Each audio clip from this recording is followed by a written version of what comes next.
آج دجالی فتنے کے بارے میں کچھ باتیں آپ کے گوش گزار کروں گا۔ پہلی بات یہ نوٹ کیجئے کہ یہ روایات صحیح مسلم میں بھی ہیں، جامع ترمذی میں بھی ہیں، سنن ابی داؤد میں بھی ہیں، سنن ابن ماجہ میں بھی ہیں، سنن نسائی میں بھی ہیں، مسند احمد ابن حنبل میں۔ یعنی یوں سمجھیے کہ صرف بخاری کو چھوڑ کر باقی صحاح ستہ کی تمام کتابوں میں اور بڑے جلیل القدر صحابہ سے یہ روایات ہیں۔ حضرت عبداللہ ابن عباس رضی اللہ تعالی عنہما حبر الامہ، حضرت عبداللہ ابن عمر رضی اللہ تعالی عنہما، حضرت ابو سعید خدری رضی اللہ تعالی عنہ اور حضرت ابو الدرداء رضی اللہ تعالی عنہ، ان صحابہ سے ان کتب حدیث میں جو روایات مروی ہیں وہ یہ ہے کہ جو شخص دجالی فتنے سے محفوظ رہنا چاہے وہ سورہ کہف کی ابتدائی اور آخری آیات کی تلاوت ہے۔ بعض روایات میں تو صراحت ہے ابتدائی اور آخری، بعض میں مطلقاً فرمایا گیا کہ 10 آیات سورہ کہف کی انسان کو دجال کے فتنے سے محفوظ۔ اس اعتبار سے جو تعلق ہے ان آیات کا دجالی فتنے کے ساتھ وہ گویا کہ احادیث صحیحہ سے ثابت ہے۔ نمبر 2 بات جو اب میں عرض کرنا چاہتا ہوں وہ یہ ہے کہ احادیث نبویہ ہی سے دجالی فتنے کے بارے میں جو باتیں ہمیں معلوم ہوتی ہیں وہ کیا ہے، دجال کے کیا اوصاف ہوں گے، کیا خصائص ہوں گے، دجالی فتنے کے کیا مظاہر ہوں گے، کیا آثار ہوں گے، کیا اثرات ہوں گے۔ اس کی وضاحت میں پہلے تو ایک بات نوٹ کر لیجئے، ایک ہے دجالی فتنہ، ایک ہے ایک شخص معین المسیح الدجال، ان دونوں میں فرق ہے۔ معلوم ایسا ہوتا ہے کہ ایک تو شخص ہوگا جس کا ظہور ہوگا، وہ شخص معین ہوگا، اور اگر احادیث کا تتبع کیا جائے تو معلوم ہوتا ہے کہ وہ یہود کا کوئی بہت بڑا لیڈر ہوگا، اور آخری زمانے میں قریب قیامت کا جو زمانہ ہے، قرب قیامت کا، اس میں جو بڑی عظیم جنگیں ہونے والی ہیں ان میں جب یہودیوں اور مسلمانوں کا مقابلہ ہوگا اور بہت کریٹیکل سٹیج پر وہ مقابلہ پہنچا ہوا ہوگا، اس وقت حضرت مسیح علیہ السلام کا نزول ہوگا اور وہ دجال اکبر کو یا المسیح الدجال جسے کہا گیا ہے اس کو وہ قتل کرے۔ تو المسیح الدجال یہ تو ایک شخص معین، البتہ دجالی فتنہ صرف ایک شخص معین کے ساتھ نہیں متعلق، بلکہ اس کے لیے جو احادیث آئی ہیں ان کا جب ہم تتبع کرتے ہیں، ان سب کو جب جمع کرتے ہیں تو معلوم ہوتا ہے کہ وہ ایک خاص کیفیت ہے، ایک خاص دور میں کچھ ایسی کیفیات پیدا ہو جائیں گی کہ جن کو دجالی فتنے سے تعبیر کیا گیا ہے۔ وہ کیفیات کیا ہیں، میں کچھ احادیث کے حوالے سے وہ میں نوٹ کر کے لایا ہوں، آج آپ کے سامنے رکھ رہا ہوں۔ پہلی بات یہ معلوم ہوتی ہے کہ اس دور میں، اس دجالی فتنے میں، انسان کو جو قواعد طبعیہ ہیں، جو قدرت کی طاقتیں ہیں، کائناتی قوتیں ہیں، ان پر غیر معمولی غلبہ، اقتدار، اختیار حاصل ہو جائے گا، اور وہ دجال متصرف ہوگا ان تمام قواعد طبعیہ پر، بالکل ایسے انداز میں جیسے کبھی انبیاء کرام علیہ السلام کو اللہ تعالیٰ معجزے عطا فرماتا۔ وہ معجزے کہ جو اللہ تعالیٰ کے فضل و کرم سے اللہ کے رسولوں کو عطا ہوئے ہیں، گویا کہ وہ سب کی سب کیفیات ہیں کہ جو دجال کے بارے میں قرآن مجید یا احادیث نبویہ میں وارد ہے۔ مثلا پہلی بات یہ بتائی گئی کہ اس کے لیے فاصلہ بے معنی ہو کر رہ جائے گا، انتہائی تیز رفتاری ہوگی جو اسے حاصل ہوگی۔ چنانچہ الفاظ یہ ہے کالغیث استدبرت ہردی، وہ ایک ایسے طوفان کے مانند جو ہے وہ سیلاب آئے گا کہ جیسے کوئی بہت زوردار آندھی جو ہے اس کے ساتھ طوفان آیا کرتا ہے۔ آپ سائیکلون کا تصور کیجئے کہ جس طریقے سے وہ ایک انتہائی تیز رفتار ہوا جو ہے وہ طوفان کو لے کر آتی ہے، اس طور سے وہ فتنہ پھیلے گا۔ ایک اور حدیث میں الفاظ ہے فلا تدع قریۃ الا حبطتها فی 40 لیلہ، یہ مسلم شریف کی روایت ہے حضرت نواس بن سمعان رضی اللہ تعالی عنہ۔ کوئی قریہ تک نہیں چھوڑے گا دنیا کی کوئی آبادی چھوٹی سے چھوٹی جس میں وہ نہیں پہنچ جائے گا 40 دن کے اندر اندر۔ یہ اس کی تیز رفتاری کا عالم ہوگا، گویا کہ میں تعبیر کر رہا ہوں اسے ان الفاظ سے کہ فاصلہ بے معنی ہوگا۔ اسی کے ضمن میں بعض اور روایات آئی ہیں، سواری جو ہے اس دجال کی اس کو گدھے سے تعبیر کیا گیا ہے، اس لیے کہ ظاہر بات ہے اس دور میں اور کسی شے کا اگر تذکرہ کیا جاتا ہوائی جہاز کا یا راکٹس کا تو وہ تو لوگوں کی سمجھ میں نہ آتا، اور پہلے انہیں ساری سائنس پڑھانی پڑتی تب وہ الفاظ استعمال کرتے، لہذا وہ اس کا خچر، اس کا جس پر سواری ہوتی ہے، لیکن اس کی تیز رفتاری کے لیے الفاظ آئے ہیں کہ اس کا ایک قدم اگر مکے میں ہوگا تو دوسرا قدم شام میں جا کر پڑے، اور الفاظ یہ آئے ہیں کہ اس کے دونوں کانوں کے درمیان فاصلہ جو ہے وہ 40 باع کا یعنی 80 ہاتھ کا ہوگا۔ بلکہ حضرت علی رضی اللہ تعالیٰ عنہ کے خطبے میں جو اس کا بیان ہوا ہے کہ اس کا ایک کان جو ہے وہ 30 ہاتھ لمبا کان ہوگا اس کا۔ ابھی ذرا یہ صرف احادیث آپ سنتے جائیے، پھر اس کے بارے میں ان سب کو جوڑ کر جو ہمیں نتیجہ نکالنا ہے اس پر گفتگو بعد میں ہوگی۔ اسی طرح آواز کا معاملہ، کہ اس کی آواز چہار دانگ عالم میں بیک وقت سنی۔ الفاظ یہ ہے ینادی بصوت لہو یسمع لہو ما بین الخافقین، وہ ایک ایسی آواز کے ساتھ پکارے گا کہ جسے مشرق و مغرب کے مابین رہنے والا ہر شخص اس کی آواز جو ہے گویا کہ وہ تمام فاصلوں کے جو پردے ہیں اس کے لیے وہ حائل نہیں رہیں گے، بلکہ یہ کہ اس کی آواز جو ہے پوری دنیا میں مشرق و مغرب میں بیک وقت سنائی دے گی۔ تیسری بات معلوم ہوتی ہے کہ علاج معالجہ وہ اس انتہا کو اور عمل جراحی اس انتہا کو پہنچ جائے گا۔ یہاں وہ الفاظ آئے ہیں جو قرآن مجید میں حضرت مسیح کے معجزات کے لیے آئے۔ حضرت مسیح کے الفاظ جو ابرئ الاکمہ والابرص، کہ میں مادر ذات اندھے کو اور جو کوڑھ کا مرض تو ان دونوں کو میں ٹھیک کر دیتا ہوں۔ حضرت مسیح علیہ السلام صرف ہاتھ پھیرتے تھے اور مادر ذات جو نابینا ہے، اندھا، بینائی اس کی آ جاتی تھی، اور کوڑھی جو ہے اس کے جسم پر ہاتھ پھیرتے تھے، اس کا کوڑھ درست ہو جاتا تھا۔ ابرئ الاکمہ والابرص، وہی الفاظ آئے حدیث میں کہ دجال کو یہ قدرت حاصل ہے۔ نمبر 2 یہ کہ وہ یحیی الموتیٰ، جیسے کہ حضرت مسیح کے الفاظ ہیں وہ احیی الموتیٰ، میں زندہ کرتا ہوں مردے کو۔ حضرت مسیح فرماتے تھے ایک مردے کو قم باذن اللہ، اور وہ کھڑا ہو جاتا تھا۔ بالکل اسی طریقے سے دجال کو بھی قدرت حاصل ہو جائے گی کہ وہ مردوں کو زندہ کرے گا۔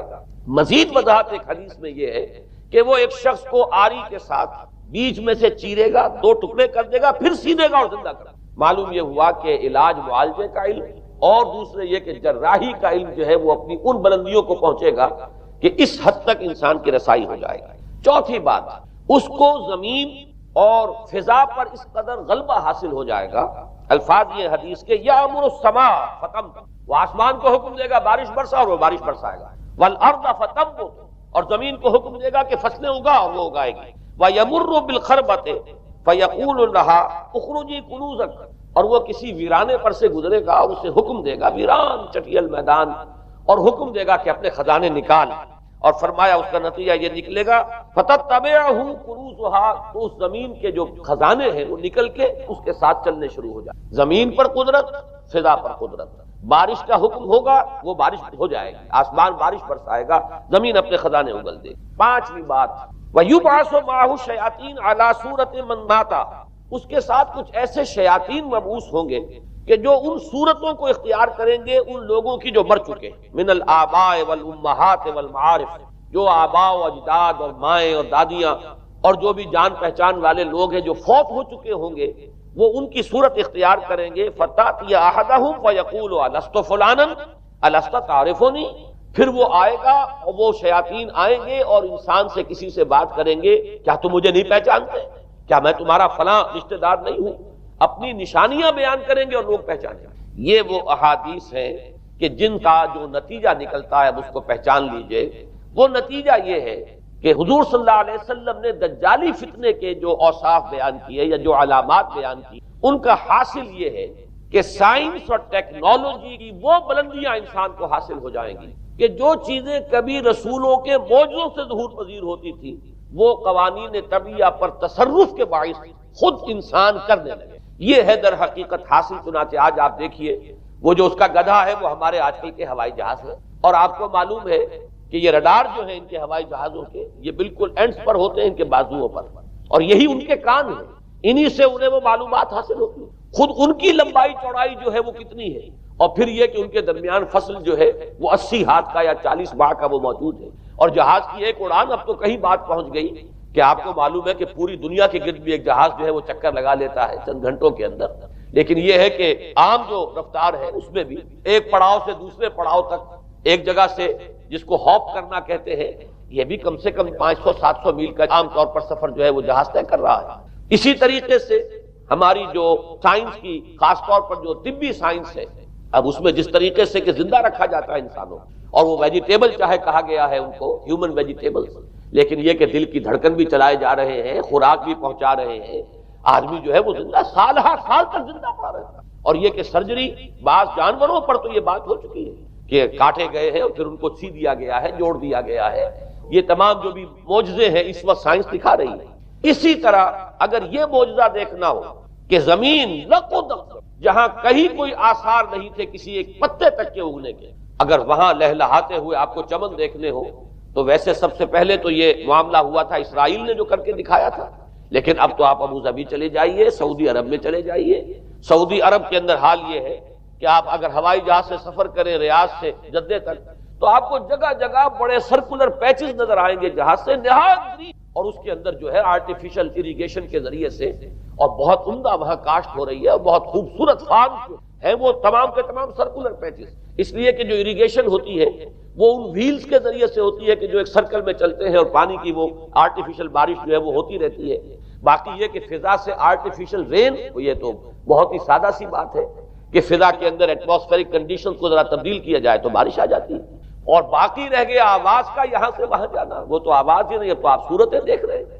آپ کو نیو یارک میں بیٹھا ہوا خطاب کرے، آپ پوری دنیا کے اندر جہاں چاہیں وہ آل ورلڈ اینٹینا آپ کے پاس صرف ہونا چاہیے، باقی یہ کہ آپ دنیا کے کسی بھی گوشے میں بیٹھے ہوئے کسی شخص کا خطاب جو وہ سن سکتے ہیں۔ تو معلوم یہ ہوا کہ در حقیقت یہ جو دجالی فتنہ ہے، یہ جس کے اوصاف جو بیان کیے گئے، ابھی میں اس کو لفظ فتنہ سے تعبیر نہیں کر رہا، اسے جس چیز نے فتنہ بنایا وہ ابھی میں آپ سے عرض کروں گا، لیکن یہ جتنے اوصاف حدیث میں آئے، جتنی صفات بیان ہوئی، جو کوائف وہاں سامنے آ رہے ہیں، ان سب کا حاصل تو ایک لفظ میں یہ ہے کہ سائنٹیفک ڈیولپمنٹ اور ٹیکنالوجیکل ڈیولپمنٹ وہ اس درجے کی ہو جائے گی کہ قواعد طبیعہ پر، فورسز آف دی نیچر پر انسان کو تصرف اور تسلط حاصل ہو جائے گا اور وہ انہیں استعمال کرے گا، اور اس طریقے سے اس کے اندر وہ ساری کی ساری کیفیات جیسے کہ آج ہم دیکھ رہے ہیں اپنی نگاہوں کے سامنے وہ پیدا ہو جائے۔ اب سوال یہ ہے کہ اس شے کو فتنہ کس چیز ہے، یہ بات سمجھ لیجیے۔ جہاں تک سائنسی ترقی کا تعلق ہے، تکنیکی ترقی کا تعلق ہے، یہ چیزیں فی الاصل فتنہ نہیں ہے،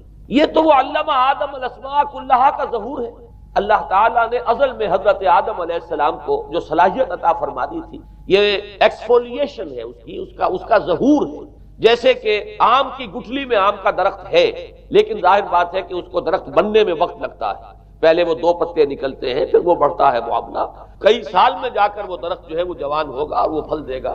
اسی طریقے سے یوں سمجھئے کہ بالقوہ وہ علم حضرت آدم علیہ السلام کو دے دیا گیا، یعنی وہ صلاحیتیں ودیت کر دی گئی، وہ فیکلٹیز، سمع اور بصر اور فؤاد، دیکھو سنو نتیجہ نکالو اور آگے بڑھو۔ آپ نے چیز دیکھی، ایک سنی، نتیجہ نکالا، اس کو نوٹ کیا، آگے بڑھے، پھر کوئی چیز دیکھی، پھر کوئی سنی، اپنے سابق جو نتیجہ آپ نے نکال کر محفوظ کیا تھا اپنی میموری میں، اس کے ساتھ اس کو ٹیلی کیا، کوئی اور نتیجہ نکل آیا اور آگے بڑھے۔ تو یہ تو سٹیپ بائی سٹیپ، قدم با قدم انسانی علم آگے بڑھ رہا ہے۔ یہ ہرگز فتنہ نہ ہوتا، میرے الفاظ پر توجہ کیجئے، اگر اس کے ساتھ متوازن طور پر ایمان اور روحانیت کا ارتقا بھی ہو، اگر اس کے ساتھ اللہ کی معرفت، اللہ کی محبت، آخرت کا ایمان، منزل انسان کی جو ہے وہ آخرت ہے، دنیا نہیں ہے، اگر یہ چیزیں ساتھ کے ساتھ ہوتی تو یہ ہرگز فتنہ نہیں۔ فتنہ در حقیقت اسے جس نے بنایا ہے وہ یہ ہے کہ کچھ ایسے اسباب ہوئے ہیں، اور وہ اسباب آج مجھے بیان کرنے کہ در حقیقت موجودہ عیسائیت اس کا سب سے بڑا سبب ہے۔ اس کے نتیجے میں ایک بہت بڑا گیپ ہے، اپالنگ گیپ ہے، بڑا مہیب خلا ہے، بڑی وسیع خلیج ہے جو حائل ہو چکی ہے کہ ایمان اور روحانیت ختم ہوتے چلے گئے اور یہ ٹیکنیکل اور سائنٹیفک ڈیولپمنٹ بڑھتی چلی۔ ان دونوں کے درمیان جو مہیب خلا پیدا ہوا ہے اس نے اسے فتنہ بنا دیا ہے، اور عظیم ترین فتنہ بنا دیا۔ ورنہ اگر اس کے ساتھ ہی اللہ پر ایمان، آخرت پر ایمان، اور انسان کے اندر ایمانی کیفیات، اس کی روحانی کیفیات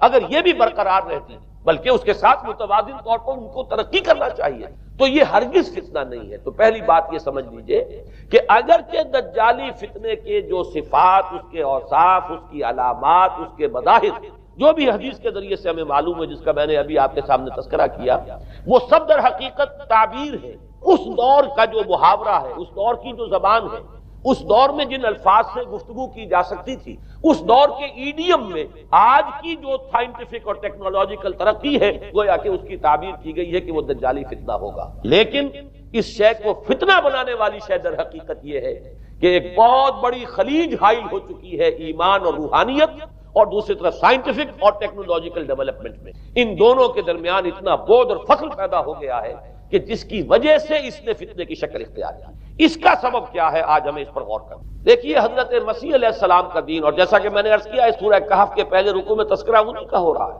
وَيُنذِرَ الَّذِينَ قَالُوا اتَّخَذَ اللَّهُ وَلَدًا مَا لَهُم بِهِ مِنْ عِلْمٍ وَلَا لِآبَائِهِمْ كَبُرَتْ كَلِمَةً تَخْرُجُ مِنْ أَفْوَاهِهِمْ يَقُولُونَ إِلَّا كَذِبًا فَلَعَلَّكَ بَاخِعٌ نَفْسَكَ عَلَىٰ آثَارِهِمْ إِن لَّمْ يُؤْمِنُوا بِهَٰذَا الْحَدِيثِ أَسَفًا۔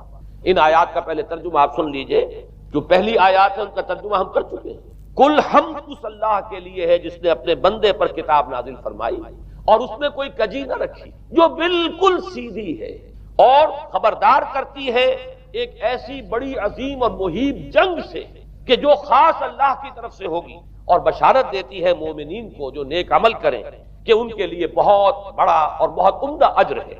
ماکثین فیہ ابدا، وہ اس میں رہیں گے ہمیشہ ہمیشہ۔ وَيُنذِرَ الَّذِينَ قَالُوا اتَّخَذَ اللَّهُ وَلَدًا، اب دوہرا کر بات آئی، اور تاکہ خبردار کر دے ان کو جنہوں نے یہ کہا کہ اللہ نے کسی کو اپنا بیٹا بنایا ہے۔ مَا لَهُم بِهِ مِنْ عِلْمٍ، نہیں ہے ان کے پاس اس کے بارے میں کوئی علم، وَلَا لِآبَائِهِمْ، نہ ان کے آباء و اجداد کے پاس کوئی علم تھا، کوئی عقلی دلیل نہیں، کوئی اللہ کی اتاری ہوئی کسی کتاب میں، اللہ کے اتارے ہوئے کسی صحیفے میں اس کے لیے سند نہیں۔ وَلَا لِآبَائِهِمْ كَبُرَتْ كَلِمَةً تَخْرُجُ مِنْ أَفْوَاهِهِمْ، بہت بڑی بات ہے کہ جو نکل رہی ہے ان کے منہوں سے۔ إِن يَقُولُونَ إِلَّا كَذِبًا، نہیں بول رہے یہ، نہیں کہہ رہے یہ مگر جھوٹ۔ فَلَعَلَّكَ بَاخِعٌ نَفْسَكَ عَلَىٰ آثَارِهِمْ، تو اے نبی صلی اللہ علیہ وسلم شاید کہ آپ اپنے آپ کو ہلاک کر لیں گے ان کے آثار پر۔ یہ آثار کے لفظ کو میں ابھی جو کا تو رکھ رہا ہوں، بعد میں اس کی وضاحت کروں گا۔ إِن لَمْ يُؤْمِنُوا بِهَذَا الْحَدِيثِ أَسَفًا، اگر یہ لوگ ایمان نہ لائے اس حدیث پر، یہ حدیث قرآن، اس پر اگر یہ ایمان نہ لائے، جیسے کہ وہاں فرمایا گیا تھا اگر رحمت خداوندی میں داخل ہونا ہے اے بنی اسرائیل تو یہ شاہدرہ ہے رحمت خداوندی کا قرآن حکیم، آؤ اور داخل ہو۔ یہاں پر ان عیسائیوں کو متنبہ کیا جا رہا ہے اگر وہ اس حدیث پر، یہ حدیث اللہ، اللہ کی کتاب، احسن الحدیث کتاب متشابہہ فبأی حدیث بعدہ یؤمنون، اگر اس اللہ کی حدیث پر، اللہ کی کتاب پر یہ ایمان نہ لائے تو جو ان کے آثار ہوں گے، جو نتائج نکلیں گے، ان پر اے نبی شاید کہ آپ اپنے آپ کو صدمے اور رنج اور غم سے ہلاک کر۔ یہ ہے در حقیقت وہ آیات کی جن میں تذکرہ ہو رہا ہے عیسائیت کا، لیکن عیسائیت سے مراد کیا ہے اسے سمجھیے۔ حضرت مسیح علیہ السلام کا دین تو بعین ہی وہی دین تھا جو دین آدم سے لے کر محمد تک صلی اللہ علیہ وسلم وعلیہ الصلاۃ والسلام جتنے انبیاء آئے ہیں ان کے دین میں کوئی فرق نہیں، دین توحید وہی ایمان، البتہ شرائع کے اندر، شریعتوں میں کچھ تفصیلی احکام میں فرق ہوا ہے، شریعت موسوی اور شریعت محمدی میں علی صاحب الصلاۃ والسلام تھوڑا تھوڑا فرق ہے، دین ایک ہی۔ شرع لکم من الدین ما وصى به نوحا والذی اوحینا الیک وما وصینا به ابراہیم وموسیٰ وعیسیٰ، دین میں تو ہم نے وہی شے تمہارے لیے بھی معین کی ہے مسلمانوں، کہ جس کی کہ ہم نے نوح کو وصیت کی تھی اور جس کی کہ ابراہیم کو اور موسیٰ کو اور عیسیٰ کو وصیت کی، دین ایک ہے۔ ان الدین عند اللہ الاسلام، تو دین مسیحی بھی وہی تھا بعین ہی جو دین محمدی ہے اور دین موسوی صلی اللہ علیہ وسلم علیہ الصلوۃ والسلام۔ البتہ حادثہ جو نہایت عظیم پیش آیا ہے اور وہ یہ ہے کہ پال، ساؤل اس کا نام تھا پہلے، جس نے کہ اپنی زندگی میں حضرت مسیح علیہ السلام جب تک موجود تھے دنیا میں شدید انہیں تکلیفیں پہنچائیں، شدید ایذائیں پہنچائیں، ان کی مخالفت پر کمر بستہ رہا، لیکن اس کے بعد جب انہیں اٹھا لیا گیا، یا عیسائیوں کے عقیدے کے مطابق وہ سولی دیے گئے، اور اس کے بعد ان کا عقیدہ بھی یہ ہے کہ سولی پانے کے بعد پھر وہ زندہ ہو کر آسمان پر چلے، جبکہ ہم یہ سمجھتے ہیں اور ہمارا ایمان ہے کہ انہیں سولی دی نہیں گئی، بلکہ انہیں تو پہلے ہی اٹھا لیا گیا تھا، ان کی جگہ کوئی اور ہے۔ انجیل برنباس نے یہ بات بالکل واضح کر دی کہ در حقیقت وہی حواریین میں سے جس نے کہ غداری کی تھی اور پکڑوایا تھا، مخبری کی تھی، وہی ہے جس کی شکل بنا دی گئی تھی حضرت مسیح علیہ السلام کے جیسی مانند، اور وہ شخص ہے کہ جو سولی چڑھا۔ بہرحال عیسائیت اس وقت کی جو اس کا عقیدہ ہے اور جو ہمارا عقیدہ اور ایمان ہے، ان دونوں کی روح سے حضرت مسیح علیہ السلام آسمان پر اٹھا لیا۔ اس کے بعد اس نے دین مسیحی میں نقب لگانے کے، جو دین مسیح اصل دین اسلام تھا، اس کو کرپٹ کرنے، ڈسرپٹ کرنے کے لیے، اس میں نقب لگانے کے لیے اس نے اپنے ایک مکاشفے کا ذکر کیا کہ میں آ رہا تھا سفر میں کہ مجھے حضرت مسیح نظر آئے ہیں آسمانوں میں، اور انہوں نے مجھے کہا ہے کہ اے ساؤل تو مجھے کیوں ستاتا ہے، اور تو اب فلاں جگہ جا اور میرے نام سے نبوت کر۔ اس کے بعد اس نے لبادہ اوڑھا عیسائیت کا، اور اس نے آ کر جس طرح عبداللہ ابن سبا نے محمد الرسول اللہ صلی اللہ علیہ وسلم کے دین میں نقب لگائی، اسی طریقے سے اس شخص نے دین مسیحی میں نقب لگائی۔ فرق یہ ہے کہ دین محمدی صلی اللہ علیہ وسلم، کیونکہ یہ آخری دین، اب کوئی اور رسول آنے والا نہیں تھا، اللہ تعالیٰ کی طرف سے اس دین کو، اس شریعت کو ایک پروٹیکشن حاصل ہے، لہذا ایک جزو کی حد تک گمراہی جو ہے پھیل سکی، کل پر محیط نہیں۔ لیکن بدقسمتی سے دین مسیحی کے بارے میں یہ ہوا کہ کچھ عرصے تک تو کشمکش رہی ہے، اصل دین مسیحی پر بھی جو کاربند لوگ تھے اور جو اس کے اوپر مستقیم رہے وہ قائم کچھ عرصے تک رہے ہیں، لیکن ہوتے ہوتے تقریباً اس دور تک آ کر جب کہ حضور کی بعثت ہوئی ہے، اصل دین مسیح کے ماننے والے تقریباً ختم ہو چکے تھے، شاذ لوگ رہ گئے تھے، اور ان میں بھی یہ جرت نہیں تھی کہ اپنے اصل دین کا وہ اظہار کرتے، بلکہ ہوتے ہوتے ان 600 سالوں کے اندر یہ ہوا کہ وہی پالزم جو ہے در حقیقت اس نے ہی مسیحیت کی شکل اختیار کر لی۔ یہ پالزم جو ہے یہ ہے در حقیقت، یوں سمجھیے کہ ادیان عالم کی تاریخ میں سب سے زیادہ گمراہ کن مذہب، جس کا رد عمل پیدا ہوا ہے یورپ میں، جس نے کہ اس دجالی فتنے کی شکل اختیار کی ہے۔ میں یہ چاہتا ہوں کہ اس کے ضمن میں چند باتیں آج آپ کے سامنے رکھوں۔ پال نے جو دین مسیحی میں یا دین اسلام میں جو صحیح دین ہے اللہ کا، اس میں 3 تبدیلیاں بنیادی کی۔ سب سے پہلا تو وہی جو قرآن کہہ رہا ہے، الذین قالوا اتخذ اللہ ولدا، مسیح کو، حضرت مسیح علی نبینا علیہ الصلوۃ والسلام، انہیں خدا کا بیٹا قرار دیا۔ اور اس میں بھی نوٹ کیجئے، بیٹے کے لیے عربی زبان میں 2 لفظ ہیں، ابن اور ولد۔ ابن کا لفظ ذو معنیین ہے، 2 معنی ہیں اس کے۔ ابن بیٹے کو بھی کہتے ہیں، اور ابن کا کوئی معنوی تعلق بھی ہو سکتا ہے، صرف بیٹا نہیں۔ ابن السبیل مسافر کو کہتے ہیں، راستے کا بیٹا، یعنی چونکہ راستے کے ساتھ اس کا ایک تعلق ہے، راستہ چل رہا ہے، وہ تو ابن السبیل ہے۔ ابن الوقت، وقت کا بیٹا، وہ وقت کا بیٹا اس معنی میں نہیں ہے، بلکہ یہ کہ جو ہر وقت جو ہے حالات کے مطابق گرگٹ کی طرح اپنا رنگ بدلتا چلا جائے، چلو تم ادھر کو ہوا ہو جدھر کی، وہ ابن الوقت ہے۔ تو ابن الوقت، اسی طریقے سے جو میں نے دوسری مثال دی ہے، ان کو اگر آپ سامنے رکھیں گے تو معلوم یہ ہوا کہ ابن کے تو دونوں معنی ہو سکتے ہیں، لیکن ولد یہ بالکل مخصوص اولاد کے معنی میں ولد، یہ تو گویا کہ صلبی اولاد۔ اور عیسائیت وہ ہے مذہب کہ جس نے کہ بدترین شرک کی صورت اختیار کی ہے، اور ان کے ہاں عقیدے میں یہ الفاظ ہیں کہ مسیح اللہ کا، خدا کا صلبی بیٹا، تاکہ کوئی شک نہ رہ جائے کہ کوئی اور نسبت ہے جسے ابن سے تعبیر کیا گیا، کوئی اور تعلق ہے جس کے لیے یہ لفظ اختیار کیا گیا، صلبی کا لفظ استعمال کیا گیا ہے کہ یہ خدا کا صلبی بیٹا۔ اور یوں سمجھیے اب اس کا جو نتیجہ نکلا کہ بیٹا اگر کسی کا ہے تو ظاہر بات ہے کہ وہ ہم جنس ہے، ہم نوع ہے اپنے باپ۔ انسان کا بیٹا انسان ہوگا، سید زادہ جو ہے سید کا بیٹا سید ہوگا، مغل کا بیٹا مغل ہوگا، گھوڑے کا بیٹا گھوڑا ہوگا، گدھے کا بیٹا گدھا ہوگا۔ معلوم یہ ہوا کہ بعین ہی جو کچھ باپ ہوتا ہے وہی بیٹا ہوتا۔ لہذا اس لفظ نے در حقیقت شرک کی بدترین صورت اختیار کی کہ بالکل اللہ کے برابر، اللہ کا ہم نوع، گویا کہ بدترین شرک جو ہے شرک فی الذات ہے۔ اور شرک فی الذات کی بدترین صورت یہ ہے کہ جو عیسائیت میں آئی ہے کہ حضرت مسیح علیہ السلام کو اللہ کا صلبی بیٹا قرار دیا۔ اب اس کے نتیجے میں چونکہ ظاہر بات ہے کہ آخر بائبل بھی موجود تھی، اس بائبل کو ایک دم کیسے ختم کر دیتا سینٹ پال کہیں یا بہرحال میں تو لفظ سینٹ اس کے ساتھ استعمال نہیں کرنا چاہتا، لیکن چونکہ ہمیں یہ ہدایت ہے قرآن مجید کی بھی کہ جو باطل معبود بنا لیے جاتے ہیں انہیں بھی ہم کوئی ان کے لیے توہین والے الفاظ استعمال نہ کریں، لہذا میں یہ لفظ استعمال کر رہا ہوں، ورنہ جی تو چاہتا ہے کہ کوئی اور لفظ اس کے لیے استعمال کیا جائے۔ لیکن جو بھی اس وقت دنیا میں اس کا معروف نام ہے پال، سینٹ پال، تو اس نے چونکہ ظاہر بات ہے کہ پوری بائبل کو کیسے ختم کر دیا، ایک دم تورات کو کیسے ختم کر دیتا۔ تورات تو آج تک چلی آ رہی ہے بائبل کے ساتھ ملی، the old testament, the new testament, یہ دونوں مل کر بائبل بنتی۔ لہذا اب گورکھ دھندا بنانا پڑا انہیں، وہ تسلیس والا گورکھ دھندا، 3 میں 1 1 میں 3، توحید بھی ہے تسلیس بھی ہے، 3 میں 1 1 میں 3۔ اور یہ وہ شے ہے کہ جس نے عقیدے کا تعلق عقل سے منقطع کر، اس سے سمجھ میں آنے والی بات ہے، 3 میں 1 1 میں 3 ایک گورکھ دھندا ہے۔ نتیجہ انہوں نے یہ نکالا کہ ڈوگما در حقیقت اس کا عقل سے کوئی تعلق نہیں، ڈوگما بس عقیدہ ہے، اور اس عقیدے ہی کے اوپر سارے دین کی بنیاد ہے، باقی وہ عقل میں آئے نہ آئے، عقل کے لیے قابل قبول ہو یا نہ ہو۔ یہ بات اچھی طرح سمجھ لیجئے کہ اگرچہ ہمارے ہاں ہم بھی یہ بات کہتے ہیں کہ بہت سے حقائق جو ہے کائنات کے وہ ایسے ہیں کہ جن تک عقل کی رسائی نہیں، اس کے لیے ہم مجبور ہیں، محتاج ہیں وحی کی ہدایت کے۔ لیکن 2 چیزوں میں فرق کیجئے، ایک ہے عقل سے ماوراء ہونا اور ایک ہے عقل کے خلاف ہونا، ان دونوں چیزوں میں زمین و آسمان کا فرق ہے۔ ایک وہ حقائق ہے کہ جو عقل از خود ان تک رسائی حاصل نہیں کر سکتی، لیکن جب وہ سامنے آتے ہیں تو عقل تسلیم کرتی ہے کہ ہاں یہ بات سمجھ میں آتی ہے۔ ایک وہ چیزیں ہیں کہ جن کو عقل تسلیم نہیں، تو ایک ہے مخالف عقل، ایک ہے ورائے عقل، ان دونوں میں زمین و آسمان کا۔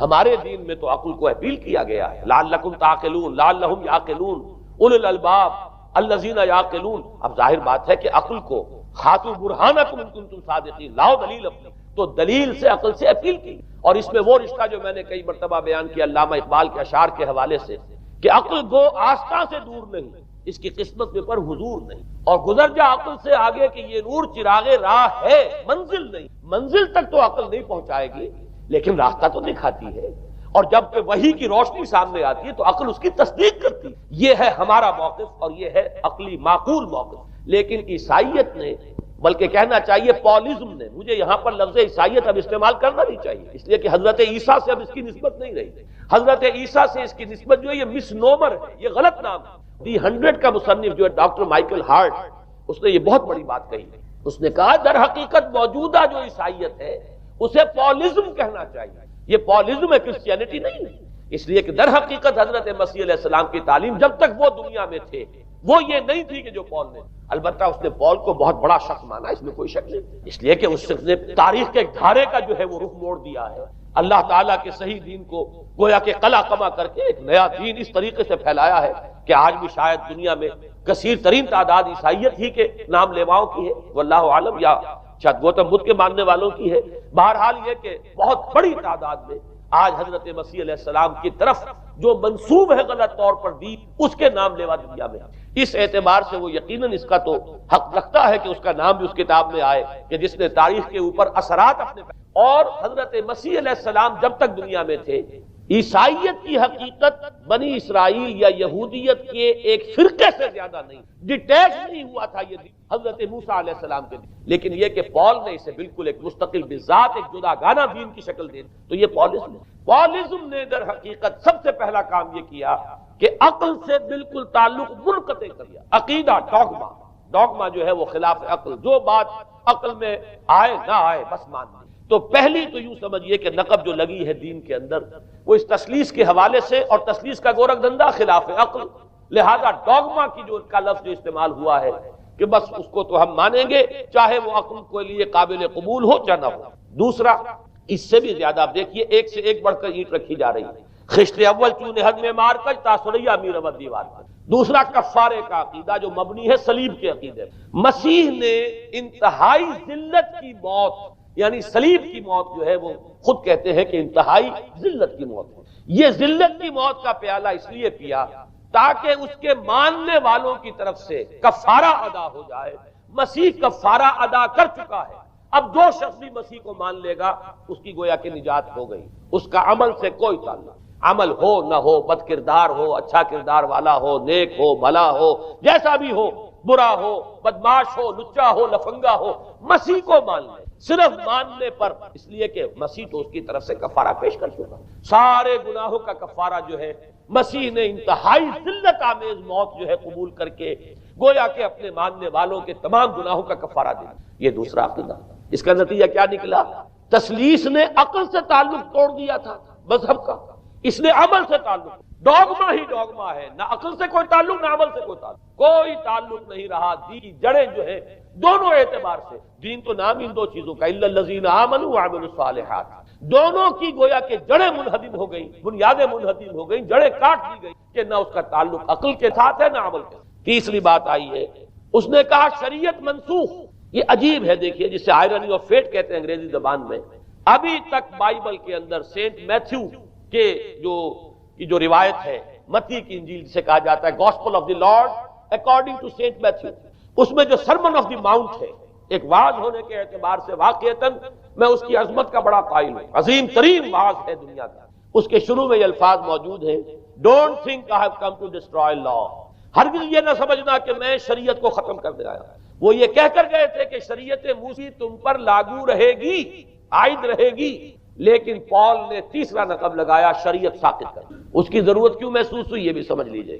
حضرت مسیح یہ کہہ کر گئے تھے کہ میں صرف بنی اسرائیل کے لیے آیا ہوں، میں اسرائیل کے گھرانے کی کھوئی ہوئی بھیڑوں کی تلاش میں آیا ہوں۔ انجیل میں یہ الفاظ آج بھی حضرت مسیح نے اپنے حواریین کو جب بھیجا ہے کہ اب جاؤ تبلیغ کرو میری طرف سے، اس کی ہدایتوں میں ایک ہدایت یہ بھی ہے کہ تمہیں صرف اسرائیلیوں تک تبلیغ کرنی ہے، باہر نہیں، میں صرف اسرائیلیوں کی طرف رسول بنا کر بھیجا گیا ہوں۔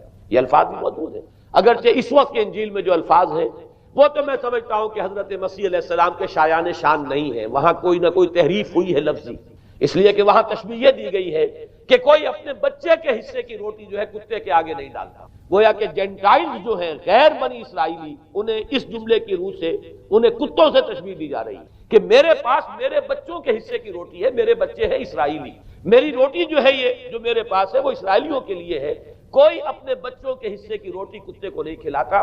یہ جملہ تو میں سمجھتا ہوں حضرت مسیح کا نہیں ہو، لیکن یہ ہدایت کہ تمہیں تبلیغ صرف اسرائیلیوں میں کرنی ہے، یہ قرآن مجید کی روح سے ثابت ہے، اس لیے کہ قرآن بھی یہ کہتا ہے کہ رسولاً الی بنی اسرائیل، حضرت مسیح علیہ السلام رسول بنا کر بھیجے گئے تھے بنی اسرائیل کے، اس لیے کہ وہ یوں سمجھیے کہ جسے ہمارے ہاں عام اصطلاحات میں علماء کہا کرتے ہیں تاج و تخت ختم نبوت، وہ تاج و تخت ختم نبوت تو ابھی منتظر تھا محمد الرسول اللہ صلی اللہ علیہ وسلم کی آمد کا، کہ وہی آئیں گے تو انہی کی بعثت ہوگی پوری نوع انسانی کی۔ آپ سے پہلے کسی رسول کی بعثت پوری نوع انسانی کی طرف نہیں ہوئی بشمول حضرت مسیح علیہ السلام۔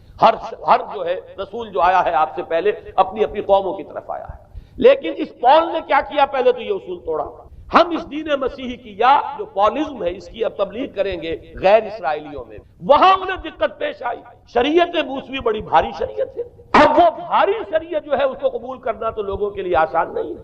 انہوں نے یہ کیا کہ یہ شریعت تم پر ثابت، شریعت کا بوجھ تم پر نہیں، برڈن آف لا یہ تمہارے لیے۔ اور میں یہاں مثال دے دینا چاہتا ہوں، بین ہی تاریخ نے اپنے آپ کو دہرایا ہے، عبداللہ ابن سبا نے جو فتنہ شروع کیا تھا ہمارے ہاں، ہماری تاریخ میں جو اس کے اثرات پھر پیدا ہوئے، ان میں سے ایک جو ہے وہ شکل اسماعیلیت والی ہے، کہ اسماعیلیت نے بھی بین ہی یہی شکل اختیار کی۔ ہندوستان میں آ کر جب اسماعیلی داعیوں نے جب تبلیغ کی ہے تو شریعت ساقط کر دی۔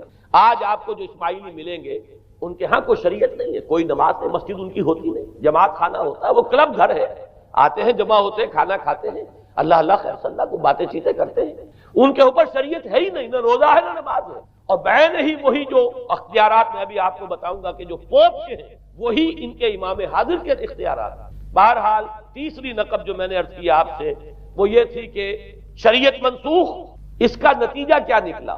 اب دیکھیے ذرا غور کیجئے، ایک بہت بڑا خلا پیدا ہو گیا، وہ خلا کون پر کرے گا؟ شریعت کے بارے میں سارے اختیارات اب پوپ کو حاصل، وہ جس چیز کو چاہے حلال کر دے، جس چیز کو چاہے حرام کر دے، جس چیز کو چاہے قرار دے دے کہ یہ ممنوع ہے، جس چیز کی چاہے اجازت دے دے، اس لیے کہ اب شریعت تو رہی نہیں، خلا ہے، اس میں سوالات تو پیدا ہو گئے، یہ کام کیا جائے یا نہ کیا جائے، کون کرے گا؟ تو جب شریعت ختم ہوئی تو سارا اختیار پوپ کے ہاتھ میں۔ یہ میں بعد میں ذرا اور تفصیل سے بتاؤں گا کہ کیسے کیسے اختیارات پھر مذہبی طبقے کے ہاتھ میں آئے ہیں۔ اس کے نتیجے میں تاریخ انسانی میں ورسٹ فارم آف تھیوکریسی پیدا ہو۔ تھیوکریسی کسے کہتے ہیں؟ جو آج کی اصطلاح میں گالی تھیوکریسی، قائد اعظم کے جملے آپ نے کئی پڑھے ہوں گے، اسلام میں کوئی تھیوکریسی، مذہبی طبقے کی حکومت نہیں اسلام میں، اور 100% درست ہے۔ تھیوکریسی کہتے ہیں ایک مذہبی حلقے کی، مذہبی طبقے کی حکومت، اس کے ہاتھ میں اختیارات آتے ہیں۔ اور قرآن مجید میں اسی وجہ سے ان کے اوپر الزام لگایا گیا اتخذوا احبارهم ورهبانهم اربابا من دون، انہوں نے اپنے علماء اور صوفیوں کو اللہ کے سوا اپنے معبود بنا لیا۔ حضرت علی ابن حاتم رضی اللہ تعالیٰ عنہ جب ایمان لائے، یہ حاتم طائی جو مشہور ہے سخاوت میں، ان کے بیٹے ہیں، قبیلہ طے سے ان کا تعلق ہے، حاتم طائی تو طے سے ہے، ان کے بیٹے عدی ہیں، یہ عیسائی تھے۔ یہ جب ایمان لائے اور پھر انہوں نے قرآن پڑھا تو انہیں ایک اشکال ہوا کہ قرآن مجید میں تو ہم پر الزام لگایا گیا ہے کہ اتخذوا احبارهم ورهبانهم اربابا من دون اللہ، تو عرض کیا انہوں نے، ڈرتے ڈرتے عرض کیا ہوگا حضور کی خدمت میں کہ حضور یہ بات تو کچھ درست نہیں معلوم ہوتی، ہم نے تو کبھی اپنے علماء اور رہبان کو خدا نہیں سمجھا، وہ اس مغالطے میں تھے کہ جب تک سجدہ نہ کیا جائے شاید خدا نہیں مانا گیا۔ حضور نے پوچھا کیا ایسا نہیں ہے کہ جس چیز کو وہ حلال کہہ دیں تم حلال مان لیتے ہو، جس چیز کو حرام کہتے ہیں حرام مان لیتے؟ جی ہاں یہ تو ہے، یہی تو فرمایا اربابا من دون اللہ ہے۔ تحلیل و تحریم کا اختیار صرف اللہ کا، یا اللہ کے نمائندے کی حیثیت سے اس کے رسول کے پاس ہے جس کو وحی آتی ہے، اس کے بعد کسی کو اختیار نہیں۔ اجتہاد کر سکتا ہے لیکن اجتہاد کے لیے دلیل دینی ہوگی، نص سے، کتاب اللہ سے کوئی دلیل لاؤ، سنت رسول اللہ سے کوئی دلیل لاؤ، استنباط کرو، عقل سے بات کرو، لیکن یہ ہے کہ تحلیل و تحریم یہ خدائی اختیار ہے، اللہ کے ہاتھ میں اس کا اختیار ہے، اور اللہ کے نمائندے کی حیثیت سے زیادہ یہ اللہ کے رسولوں کے ہاتھ میں اختیار آتا ہے، اس کے علاوہ کسی کے لیے نہیں۔ کسی اور کے لیے یہ مان لیا گیا تبھی تو ان کو خدا بنا لیا گیا۔ اسی معنی میں آج کی جمہوریت جو ہے وہ بدترین شرک ہے کہ یہاں یہ تسلیم کیا جاتا ہے کہ ساورنٹی جو ہے وہ عوام کی، ساورنٹی آف دی پیپل، کیا معنی ہے کہ عوام کے نمائندے جو چاہیں قانون بنا دیں، جس چیز کو چاہیں حلال ٹھہرائیں، جس چیز کو چاہیں حرام ٹھہرائیں، ان کے پاس حلت و حرمت کے جو پورے اختیارات ہیں ان کے پاس آ گئے۔ یہی تو خدائی مقام ہے، خدا کا مقام دے دیا گیا، اس سے بڑا شرک کیا ہوگا؟ در حقیقت حاکمیت غیر اللہ اس دور کا سب سے بڑا شبہ. تو وہاں یہ حق جو ہے دے دیا گیا علماء کے ایک طبقے کو، پوپ.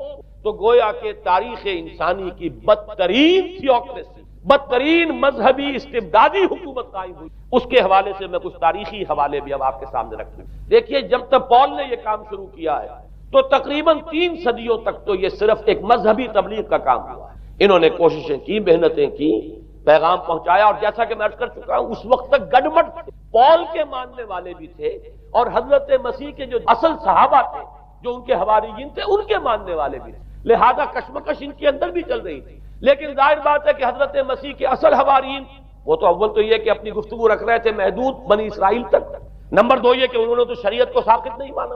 جنگل کی آگ کی طرح جو مسیحیت پھیلی ہے وہ پالیزم والی مسیح، اس لیے کہ اس میں تو کوئی شریعت کا کوئی بوجھ نہیں، کوئی حلال نہیں، کوئی حرام نہیں، کوئی نماز نہیں، کوئی روزہ نہیں.